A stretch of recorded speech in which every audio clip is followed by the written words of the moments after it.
Jean-François Faure est quelqu'un qui se pose toujours la question de pourquoi est-ce que les gens pensent comme ça alors que ce n'est pas logique. Il doit y avoir quelque chose derrière. Je vous laisse l'écouter. Merci Jean-Christophe. Bonjour. Donc je vais vous présenter l'or et vu comme une monnaie open source, une monnaie libre de droit. Donc l'or, je ne vais pas vous poser la question qui en a dans la salle, etc. C'est un petit peu privé, un petit peu personnel. Globalement, je vais d'abord évoquer les manières de le posséder. Donc, certains pensent qu'il faut détenir des actions de mines d'or. Personnellement, je pense que ce n'est pas de l'or, c'est juste de l'actionnariat. C'est devenir copropriétaire d'une société qui peut d'ailleurs même faire faillite en pleine croissance du cours de l'or. Donc, ça n'est complètement déconnecté. Donc, c'est pas ça dont on va parler. Ça pourrait être aussi l'or papier. Alors l'or papier, c'est globalement ce que les banquiers vont vous vendre, vos gestionnaires de patrimoine. Généralement, ce sont les ETF, les certificats. Ce n'est que du papier. Pour exemple, dans un ETF, vous avez à peu près 5% d'or physique tangible. Le reste, c'est du futur, c'est de l'or en devenir, c'est de l'or dont vous ne pouvez pas avoir de contrepartie. Si l'émetteur fait faillite, votre certificat brûle avec. Donc, on évite. Pour moi, le seul or qui n'a de sens, et c'est celui dont on va parler aujourd'hui, en tout cas qui peut être le seul sous-jacent d'une monnaie, c'est l'or physique. L'or physique, les lingots, les pièces, éventuellement les bijoux. Je sais que c'est très pratique dans certains pays, par exemple en Inde. Ça va être une réserve de valeur. L'intérêt de cet or, c'est qu'il est parfaitement tangible. Il n'y a pas de risque de contrepartie. L'or que vous avez dans votre poche ne va pas faire faillite. Il ne va pas valoir zéro, ça ne s'est jamais vu. Donc ça, c'est le point fondamental. Ensuite, point important sur l'or physique, c'est la notion de prime. Je rentre un petit peu dans un détail, mais qui a tout son sens et que j'illustre par un exemple. En octobre 2008, juste donc au cœur de la crise, l'or papier a plongé de 20% en moins de 15 jours. Parce qu'il a été manipulé par certaines grandes banques pour qui ça a arrangé clairement que l'or puisse baisser. Au même moment, la valeur de l'or physique est partie à la hausse. En fait, habituellement, ce sont deux cours qui sont très parallèles. Là, à ce moment-là, ils ont divergé parce que basiquement, d'un côté, on avait des acteurs qui envoyaient l'or à la baisse pour pouvoir l'acheter à bon compte, et de l'autre côté, des particuliers, des investisseurs, etc., qui voulaient énormément d'or physique et ils n'en trouvaient pas parce que personne ne voulait en vendre. Et donc à ce moment-là, le cours de l'or physique a bondi, mais dans des proportions assez importantes, quoi. Il pouvait y avoir un décalage de plus de 50%. Alors, l'or comme monnaie, pourquoi ? Et en fait, comment ? Parce que là, aujourd'hui, c'est carrément une réalité. Pourquoi on peut considérer qu'il s'agit d'une monnaie ? Tout d'abord, c'est quelque chose que vous pouvez utiliser au quotidien. Alors là, c'est un scoop. Vous n'allez pas payer votre café ou un restaurant ou un plateau repas sur un vol EasyJet avec un Napoléon. Ça, on est d'accord. Par contre, vous pouvez dès à présent utiliser une Veracard, qui est une Mastercard, qui vous permet donc de payer directement et d'avoir une contrepartie en euros, en dollars ou en francs suisses, de ce que vous voulez, d'un compte qui, lui, est crédité avec de l'or, des grammes d'or. Donc la réalité quotidienne, elle est bien là. Ensuite, pour que ça soit une monnaie, il faut que ça puisse avoir une quantification. Il faut que ça puisse s'exprimer sous forme d'une unité, que l'on puisse rapprocher d'objets courants, par exemple, je ne sais pas, une baguette, un restaurant, un café, etc. L'or aujourd'hui donc a une cotation, donc à tout instant on peut quantifier certaines choses. Là par exemple, il s'agit d'un relevé d'achat effectué avec une Veracard. Vous avez la contrepartie de chacun des achats en grammes d'or tels qu'ils ont été débités du compte de l'utilisateur. Alors pour que aussi ça soit une monnaie, il faut que ça puisse servir de réserve de valeur. Des euros sous forme de billets sont une réserve de valeur. Vous prenez un briquet, le billet a disparu, la réserve de valeur a disparu aussi. L'intérêt de l'or, c'est que il ne rouille pas, il ne pourrit pas. Dans un faible volume, vous avez une valeur assez importante. Donc ça, c'est quelque chose de très important. C'est tangible, ça je vous l'avais déjà dit. Et globalement, quand vous coupez l'électricité, quand les serveurs tombent en panne, l'or ne disparaît pas. L'or tangible, l'or physique ne disparaît pas. L'or papier va peut-être disparaître, mais ce n'est pas de celui-là dont on parle. Je passe très vite sur ce que vous pouvez voir qui est assez rigolo. Hein. C'est quelles valeurs ont pu garder les choses en 100 ans. Vous voyez qu'un Napoléon 20 francs, à peu de choses près, a toujours la même valeur. Ensuite, vis-à-vis des règles, pour que ça soit une monnaie, il faut que ça soit évidemment reconnu. Aujourd'hui, l'or est déjà reconnu comme une monnaie. Tout d'abord par les banques. Alors plus spécifiquement depuis 2012, puisque les accords de Bâle III l'ont confirmé en tant qu'actif AAA, voulant dire qu'il a une valeur en tant que contrepartie équivalente par exemple aux bonds allemands. Donc quelque chose qui ne peut pas faire faillite, quelque chose qui gardera toujours sa valeur et qui aujourd'hui peut être utilisé comme nantissement. Certaines banques le proposent, JP Morgan, etc. proposent du nantissement sur de l'or. Donc vous pouvez emprunter, alors pas nécessairement en tant que particulier, mais en tant qu'État, si vous mettez en contrepartie donc un certain stock d'or, vous avez un ratio de 1 pour 1, vous indiquant donc vous pouvez emprunter pour une valeur équivalente. Ensuite, c'est reconnu donc par les États. Que ce soit la Chine, l'Inde, les États-Unis, l'Allemagne, tout le monde lui reconnaissent une valeur de quasi-monnaie. Et aujourd'hui, les grandes tractations qu'il peut y avoir autour, et qui se traduisent notamment par certaines grandes manœuvres autour justement de l'or papier, traduisent cette mise en œuvre de l'or comme monnaie vis-à-vis des États. Excusez-moi. Et pour finir, une reconnaissance par rapport au public. Alors, début de l'année, nous avions fait un sondage par le biais d'IFOP.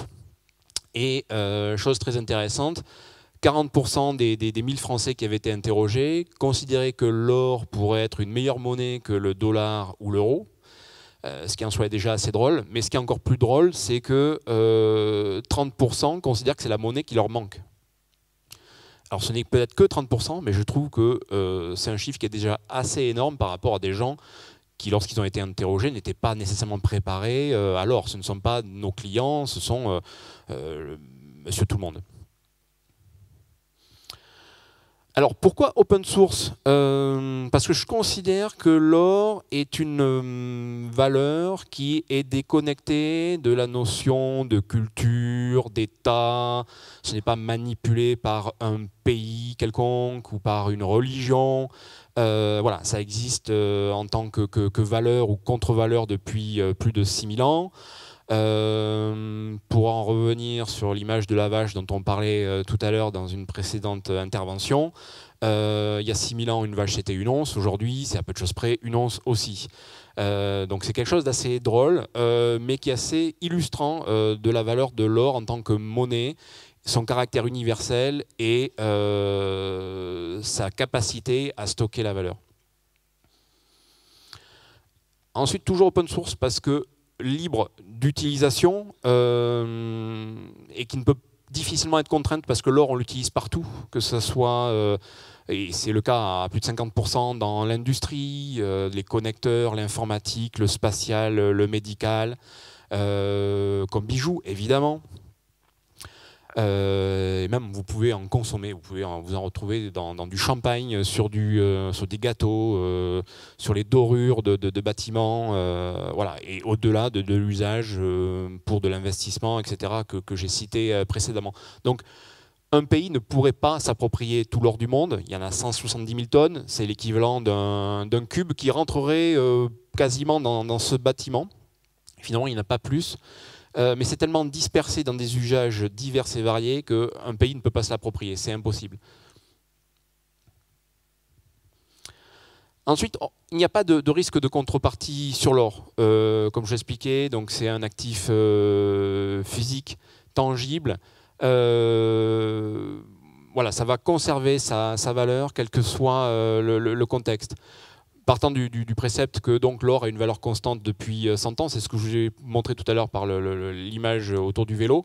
Regardez la fluctuation du Dow Jones autour de la valeur or. C'est assez intéressant de l'observer, les différents décrochages lors des différentes crises, et notamment le pic bas lors des crises inflationnistes des années 80. Et c'est justement dans les crises inflationnistes que l'or se révèle le plus.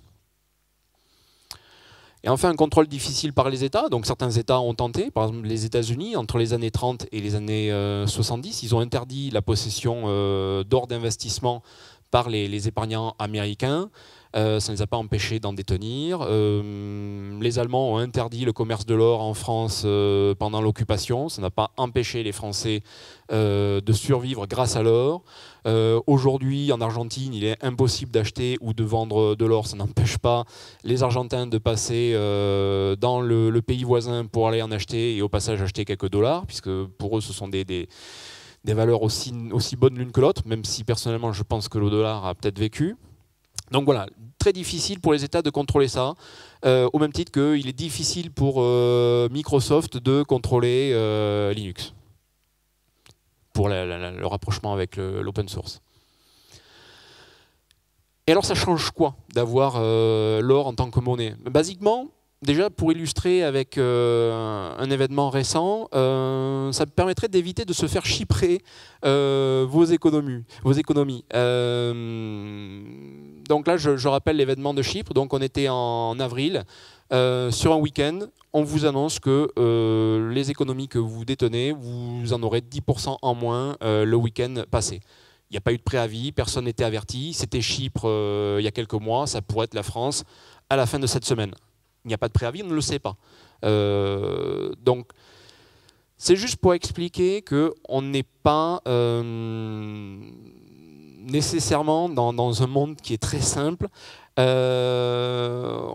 ne nous raconte pas nécessairement tout, sans tomber dans l'excès et la paranoïa. L'or va être là pour vous protéger et devenir en fait l'assurance incendie de votre patrimoine. C'est un petit peu la meilleure illustration que je puisse trouver pour en parler. Et je vais vous présenter mon cas personnel. Par exemple, en 2008, donc en plein cœur de la crise, j'étais à ce moment-là déjà propriétaire d'une agence de traduction. En 3 jours, je perds la moitié de mes clients, qui étaient essentiellement des grosses entreprises, donc Peugeot, Renault, Citroën, etc., puisque à ce moment-là, tous les budgets étaient bloqués. Donc, chiffre d'affaires divisé par 2, etc. Depuis quelques années, j'avais accumulé de l'or pour cette société, dans de toutes petites proportions, hein, 0,5% de mon chiffre d'affaires. Mais à ce moment-là, j'ai profité de l'envolée du cours de l'or physique pour avoir une contrepartie me permettant à ce moment-là de payer les traducteurs qui avaient engagé certains travaux, de me payer moi et de passer cette crise. En fait, là, en temps réel, j'ai pu valider le modèle économique de la société ocof.com que j'étais en train de mettre en place. Donc, vous êtes entrepreneur comme moi, et l'élément important, c'est vraiment la capacité à garder sa liberté et la liberté d'action de soi et de sa famille. Et l'or se plante là, vraiment dans cette logique, vue en tant que monnaie. Alors, pas nécessairement une monnaie qui va remplacer l'euro, mais une monnaie alternative que vous pouvez solliciter à tout instant. On va finir par une petite vidéo qui permet un petit peu de résumer tout ça. Jean-François Faure est quelqu'un qui se pose toujours la question de pourquoi est-ce que les gens pensent comme ça alors que ce n'est pas logique. Il doit y avoir quelque chose derrière. Je vous laisse l'écouter. Bonjour. Donc je vais vous présenter l'or, et vu comme une monnaie open source, une monnaie libre de droit. Donc l'or, je ne vais pas vous poser la question qui en a dans la salle, etc. C'est un petit peu privé, un petit peu personnel. Globalement, je vais d'abord évoquer les manières de le posséder. Donc, certains pensent qu'il faut détenir des actions de mine d'or. Personnellement, je pense que ce n'est pas de l'or, c'est juste de l'actionnariat. C'est devenir copropriétaire d'une société qui peut d'ailleurs même faire faillite en pleine croissance du cours de l'or. Donc, ça n'est complètement déconnecté. Donc, ce n'est pas ça dont on va parler. Ça pourrait être aussi l'or papier. Alors l'or papier, c'est globalement ce que les banquiers vont vous vendre, vos gestionnaires de patrimoine. Généralement, ce sont les ETF, les certificats. Ce n'est que du papier. Pour exemple, dans un ETF, vous avez à peu près 5% d'or physique tangible. Le reste, c'est du futur, c'est de l'or en devenir, c'est de l'or dont vous ne pouvez pas avoir de contrepartie. Si l'émetteur fait faillite, votre certificat brûle avec. Donc, on évite. Pour moi, le seul or qui n'a de sens, et c'est celui dont on va parler aujourd'hui, en tout cas qui peut être le seul sous-jacent d'une monnaie, c'est l'or physique. L'or physique, les lingots, les pièces, éventuellement les bijoux. Je sais que c'est très pratique dans certains pays, par exemple en Inde. Ça va être une réserve de valeur. L'intérêt de cet or, c'est qu'il est parfaitement tangible. Il n'y a pas de risque de contrepartie. L'or que vous avez dans votre poche ne va pas faire faillite. Il ne va pas valoir zéro. Ça ne s'est jamais vu. Donc ça, c'est le point fondamental. Ensuite, point important sur l'or physique, c'est la notion de prime. Je rentre un petit peu dans un détail, mais qui a tout son sens et que j'illustre par un exemple. En octobre 2008, juste donc au cœur de la crise, l'or papier a plongé de 20% en moins de 15 jours. Parce qu'il a été manipulé par certaines grandes banques pour qui ça a arrangé clairement que l'or puisse baisser. Au même moment, la valeur de l'or physique est partie à la hausse. En fait, habituellement, ce sont deux cours qui sont très parallèles. Là, à ce moment-là, ils ont divergé parce que basiquement, d'un côté, on avait des acteurs qui envoyaient l'or à la baisse pour pouvoir l'acheter à bon compte, et de l'autre côté, des particuliers, des investisseurs, etc., qui voulaient énormément d'or physique et ils n'en trouvaient pas parce que personne ne voulait en vendre. Et donc à ce moment-là, le cours de l'or physique a bondi, mais dans des proportions assez importantes, quoi. Il pouvait y avoir un décalage de plus de 50%. Alors, l'or comme monnaie, pourquoi ? Et en fait, comment ? Parce que là, aujourd'hui, c'est carrément une réalité. Pourquoi on peut considérer qu'il s'agit d'une monnaie ? Tout d'abord, c'est quelque chose que vous pouvez utiliser au quotidien. Alors là, c'est un scoop. Vous n'avez pas payé votre café ou un restaurant ou un plateau repas sur un vol EasyJet avec un Napoléon. Ça, on est d'accord. Par contre, vous pouvez dès à présent utiliser une Veracard, qui est une Mastercard, qui vous permet donc de payer directement et d'avoir une contrepartie en euros, en dollars ou en francs suisses, de ce que vous voulez, d'un compte qui, lui, est crédité avec de l'or, des grammes d'or. Donc la réalité quotidienne, elle est bien là. Ensuite, pour que ça soit une monnaie, il faut que ça puisse avoir une quantification. Il faut que ça puisse s'exprimer sous forme d'une unité, que l'on puisse rapprocher d'objets courants, par exemple, je ne sais pas, une baguette, un restaurant, un café, etc. L'or aujourd'hui donc a une cotation, donc à tout instant, on peut quantifier certaines choses. Là, par exemple, il s'agit d'un relevé d'achat effectué avec une Veracard. Vous avez la contrepartie de chacun des achats en grammes d'or tels qu'ils ont été débités du compte de l'utilisateur. Alors pour que aussi ça soit une monnaie, il faut que ça puisse servir de réserve de valeur. Des euros sous forme de billets sont une réserve de valeur. Vous prenez un briquet, le billet a disparu, la réserve de valeur a disparu aussi. L'intérêt de l'or, c'est que il ne rouille pas, il ne pourrit pas. Dans un faible volume, vous avez une valeur assez importante. Donc ça, c'est quelque chose de très important. C'est tangible, ça je vous l'avais déjà dit. Et globalement, quand vous coupez l'électricité, quand les serveurs tombent en panne, l'or ne disparaît pas. L'or tangible, l'or physique ne disparaît pas. L'or papier va peut-être disparaître, mais ce n'est pas de celui-là dont on parle. Je passe très vite sur ce que vous pouvez voir qui est assez rigolo. Hein. C'est quelles valeurs ont pu garder les choses en 100 ans. Vous voyez qu'un Napoléon 20 francs, à peu de choses près, a toujours la même valeur. Ensuite, vis-à-vis des règles, pour que ça soit une monnaie, il faut que ça soit évidemment reconnu. Aujourd'hui, l'or est déjà reconnu comme une monnaie. Tout d'abord par les banques. Alors plus spécifiquement depuis 2012, puisque les accords de Bâle III l'ont confirmé en tant qu'actif AAA, voulant dire qu'il a une valeur en tant que contrepartie équivalente par exemple aux bonds allemands. Donc quelque chose qui ne peut pas faire faillite, quelque chose qui gardera toujours sa valeur et qui aujourd'hui peut être utilisé comme nantissement. Certaines banques le proposent, JP Morgan, etc. proposent du nantissement sur de l'or. Donc vous pouvez emprunter, alors pas nécessairement en tant que particulier, mais en tant qu'État, si vous mettez en contrepartie donc un certain stock d'or, vous avez un ratio de 1 pour 1, vous indiquant donc que vous pouvez emprunter pour une valeur équivalente. Ensuite, c'est reconnu donc par les États. Que ce soit la Chine, l'Inde, les États-Unis, l'Allemagne, tout le monde lui reconnaissent une valeur de quasi-monnaie. Et aujourd'hui, les grandes tractations qu'il peut y avoir autour, et qui se traduisent notamment par certains grandes manœuvres autour justement de l'or papier traduisent cette mise en œuvre de l'or comme monnaie vis-à-vis des États.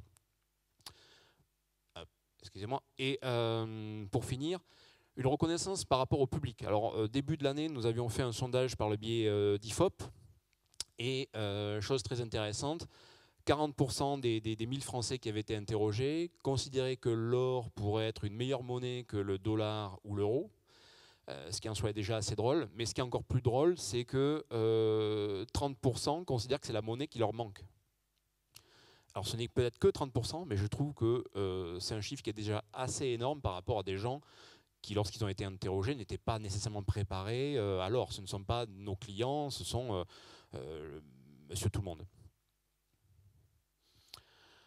Alors, pourquoi open source? Parce que je considère que l'or est une valeur qui est déconnectée de la notion de culture, d'État. Ce n'est pas manipulé par un pays quelconque ou par une religion. Voilà, ça existe en tant que valeur ou contre-valeur depuis plus de 6000 ans. Pour en revenir sur l'image de la vache dont on parlait tout à l'heure dans une précédente intervention, il y a 6000 ans, une vache c'était une once. Aujourd'hui, c'est à peu de choses près une once aussi. Donc c'est quelque chose d'assez drôle, mais qui est assez illustrant de la valeur de l'or en tant que monnaie, son caractère universel et sa capacité à stocker la valeur.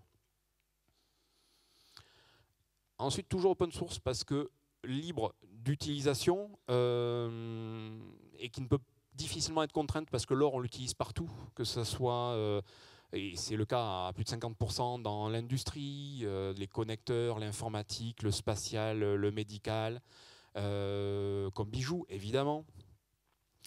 Et même vous pouvez en consommer, vous pouvez vous en retrouver dans du champagne, sur des gâteaux, sur les dorures de bâtiments, voilà. Et au-delà de l'usage pour de l'investissement, etc., que j'ai cité précédemment.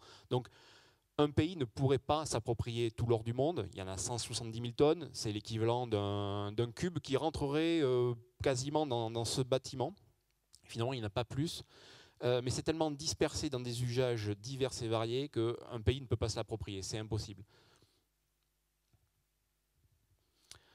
Ensuite, il n'y a pas de risque de contrepartie sur l'or. Comme je l'expliquais, donc c'est un actif physique, tangible. Voilà, ça va conserver sa valeur, quel que soit le contexte. Partant du précepte que donc l'or a une valeur constante depuis 100 ans, c'est ce que je vous ai montré tout à l'heure par l'image autour du vélo. Regardez la fluctuation du Dow Jones autour de la valeur or. C'est assez intéressant de l'observer, les différents décrochages lors des différentes crises, et notamment le pic bas lors des crises inflationnistes des années 80. Et c'est justement dans les crises inflationnistes que l'or se révèle le plus. Et enfin, un contrôle difficile par les États. Donc certains États ont tenté, par exemple les États-Unis, entre les années 30 et les années 70, ils ont interdit la possession d'or d'investissement par les épargnants américains. Ça ne les a pas empêchés d'en détenir. Les Allemands ont interdit le commerce de l'or en France pendant l'occupation. Ça n'a pas empêché les Français de survivre grâce à l'or. Aujourd'hui, en Argentine, il est impossible d'acheter ou de vendre de l'or. Ça n'empêche pas les Argentins de passer dans le pays voisin pour aller en acheter et au passage acheter quelques dollars, puisque pour eux, ce sont des valeurs aussi bonnes l'une que l'autre, même si personnellement, je pense que le dollar a peut-être vécu.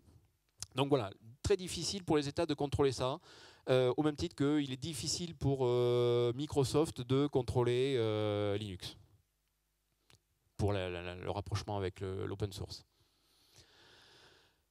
Et alors ça change quoi d'avoir l'or en tant que monnaie? Basiquement, déjà pour illustrer avec un événement récent, ça permettrait d'éviter de se faire chyprer vos économies. Donc là, je rappelle l'événement de Chypre. Donc on était en avril. Sur un week-end, on vous annonce que les économies que vous détenez, vous en aurez 10% en moins le week-end passé. Il n'y a pas eu de préavis, personne n'était averti. C'était Chypre il y a quelques mois, ça pourrait être la France à la fin de cette semaine. Il n'y a pas de préavis, on ne le sait pas. Donc C'est juste pour expliquer qu'on n'est pas nécessairement dans un monde qui est très simple. On ne nous raconte pas nécessairement tout, sans tomber dans l'excès et la paranoïa. L'or va être là pour vous protéger et devenir en fait l'assurance incendie de votre patrimoine. C'est un petit peu la meilleure illustration que je puisse trouver pour en parler. Et je vais vous présenter mon cas personnel. Par exemple, en 2008, donc en plein cœur de la crise, donc j'étais à ce moment-là déjà propriétaire d'une agence de traduction. En 3 jours, je perds la moitié de mes clients, qui étaient essentiellement des grosses entreprises, donc Peugeot, Renault, Citroën, etc., puisque à ce moment-là, tous les budgets étaient bloqués. Donc chiffre d'affaires divisé par 2, etc. Depuis quelques années, j'avais accumulé de l'or pour cette société, dans une toute petite proportion, hein, 0,5% de mon chiffre d'affaires. Mais à ce moment-là, j'ai profité de l'envolée du cours de l'or physique pour avoir une contrepartie me permettant à ce moment-là de payer les traducteurs qui avaient engagé certains travaux, de me payer moi et de passer cette crise. En fait, là, en temps réel, j'ai pu valider le modèle économique de la société Ocoff.com que j'étais en train de mettre en place. Donc, vous êtes entrepreneur comme moi, et l'élément important, c'est vraiment la capacité à garder sa liberté et la liberté d'action de soi et de sa famille. Et l'or se plante là, vraiment dans cette logique, vue en tant que monnaie. Alors pas nécessairement une monnaie qui va remplacer l'euro, mais une monnaie alternative que vous pouvez solliciter à tout instant. On va finir par une petite vidéo qui permet un petit peu de résumer tout ça.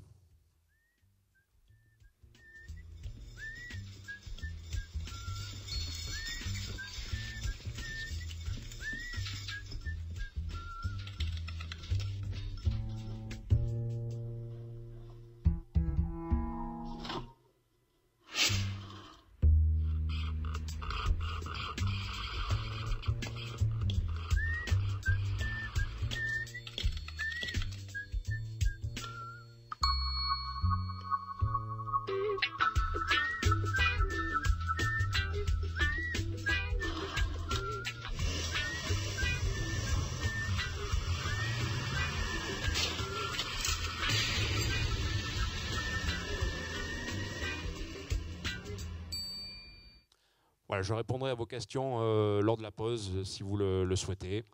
Et donc je tenais à vous remercier.